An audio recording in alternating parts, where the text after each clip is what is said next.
Hi అండి. ఈ సమ్మర్లో చాలా సింపుల్గా మనం వెజ్ కీమా బిర్యానీ చేసేసుకుందాం. ఇది సమ్మర్కి పర్ఫెక్ట్ రెసిపీ అనొచ్చు. ఎందుకంటే మనం నార్మల్గా ఈ సమ్మర్లో వాటరే ఎక్కువ తాగేస్తూ ఉంటాం. అసలు మనం బిర్యానీ తినాలంటే అసలు దాని జోలికి వెళ్ళలేం, ఎందుకంటే వేడి చేసేస్తుంది. ఆ స్పైసెస్ కూడా మనం అంతగా ఇష్టపడం కదండి.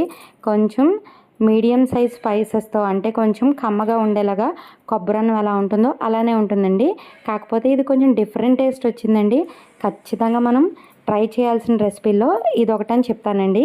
వెజ్ కీమా పులావ్ అండి. ఇది చాలా సింపుల్, 10 నిమిషాల్లో అయిపోతుంది. చాలా టేస్టీగా ఉంటుంది. ఖచ్చితంగా ట్రై చేయాల్సిన రెసిపీ. మా బాబు అయితే వేడిగా ఉన్నప్పుడే తిని బాగుందని చెప్పాడండి. మీరు ట్రై చేస్తారు కదా. వీడియో అంతా చూసేసి మీరు ట్రై చేసి ఖచ్చితంగా కామెంట్ చేయండి. నా ఛానల్ను ఉన్న కొత్తగా చూసినట్లయితే వెంటనే సబ్స్క్రైబ్ చేసి పక్కన ఉన్న బెల్ క్లిక్ చేయండి. మీ ఫ్రెండ్స్కి రిలేటివ్స్ కూడా ఈ వీడియోస్ని ఖచ్చితంగా షేర్ చేయండి.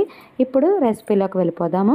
ముందుగా 10 రూపాయల మిల్ మేకర్ ప్యాకెట్లో ఒక 2 తీసుకొని గిన్నెలో వాటర్ వేసుకొని ఆ వాటర్లో వేసేసి ఒక 5 నిమిషాలు ఇవి కొంచెం మరిగిన తర్వాత పక్కన పెట్టేసి, తర్వాత వీటినంతా వాటర్ అంతా తీసేసి పక్కకు పెట్టేయాలండి. ఇప్పుడు దీన్ని వేడిగా అయిన తర్వాత పక్కకు తీసేసాను. ఒక 10 నిమిషాలు అవి నానితే సరిపోతుంది. ఇప్పుడు కుక్కర్ పెట్టుకొని అందులో ఒక 4 స్పూన్ల ఆయిల్, 2 స్పూన్ల బటర్ కానీ నెయ్యి కానీ వేసుకోవాలి. వేసుకున్న తర్వాత ఇందులో 1 స్పూన్ జీలకర్ర, 1 స్పూన్ సోంపు, ఇంకా 10 రూపాయల బిర్యానీ సామాన్ల ప్యాకెట్ ఉంటుంది కదా, అదొకటి వేసుకున్నాను అంతే. ఎక్కువ స్పైసీగా ఉండకూడదని చెప్పి. తర్వాత ఇందులో మీడియంగా కట్ చేసుకున్న ఉల్లిపాయలు, 2 మీడియం సైజ్ ఉల్లిపాయలని సన్నగా కట్ చేసుకున్నాను. ఆ ఉల్లిపాయలు కూడా వేసేసి ఉల్లిపాయ సాఫ్ట్గా కుక్ అయిన తర్వాత ఇందులోనే 3 సన్నగా కట్ చేసుకున్న పచ్చిమిరపకాయలు కూడా వేసుకున్నాను.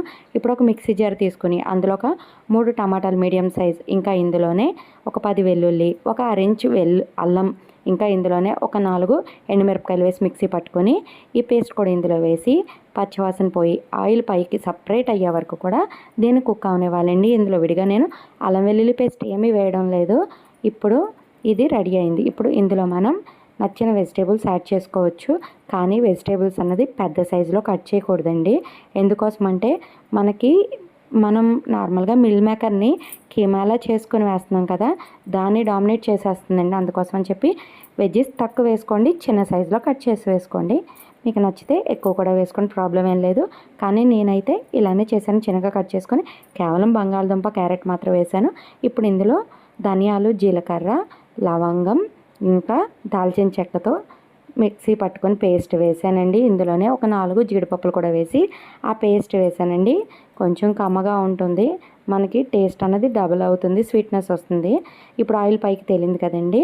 ఇప్పుడు దీన్ని ఇంకొక 5 నిమిషాలు మూత పెట్టి బాగా మగ్గనివ్వాలండి. ఇప్పుడు మూత పెట్టి మగ్గిన తర్వాత ఇప్పుడు మనం ఇందులో కీమా వేసుకుంటాం. నేను మిల్ మేకర్ ఉంది కదా, మిల్ మేకర్ని మొత్తం వాటర్ అంతా పిండేసి మిక్సీ పట్టుకొని బరకగానే ఉండాలి. ఈ మిల్ మేకర్ కీమాను కూడా వేసేసుకొని మరొక 5 నిమిషాల వరకు మనం కుక్ అవనివ్వాలండి. స్పైసెస్ అంతా దానికి కీమాకు కూడా పట్టాలి కదండి. లేదంటే విడిగా మనకి ఆన్లైన్లో కావచ్చు, బయట స్టోర్లో కావచ్చు, మనకి మిల్ మేకర్ కీమా దొరుకుతుంది.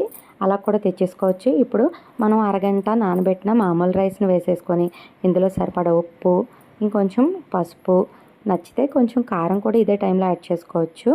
ఇప్పుడు వీటిని కూడా వేసేసిన తర్వాత మొత్తం అన్నీ కలిపి ఒక్క 5 నిమిషాలు మూత పెట్టి మగ్గిన తర్వాత ఇప్పుడు ఇందులో మనం ఏ సైజు అయితే గిన్నె తీసుకున్నాం దాంతో డబల్ 2 గిన్నెల వాటర్ వేసేసుకోవాలండి. వాటర్ వేసేసుకొని ఇప్పుడు ఉప్పు, కారం అన్నీ సరిపోయేలేదో చూసుకొని దీంట్లో కొంచెం కసూరి మేతి, ఇంకా కొత్తిమీర, పుదీనా, కరివేపాకు ఇవన్నీ వేసేసుకొని మూత పెట్టి ఒక మరుగు వచ్చిన తర్వాత మాత్రమే మనం కుక్కర్ పెట్టుకొని ఒక 3 విజిల్స్ వచ్చిన తర్వాత దించేసుకొని సర్వ్ చేయడమేనండి. దీంట్లోకి మనకి పెరుగు చట్నీ ఉంటే సరిపోతుంది. ట్రై చేయండి, సబ్స్క్రైబ్ చేయండి.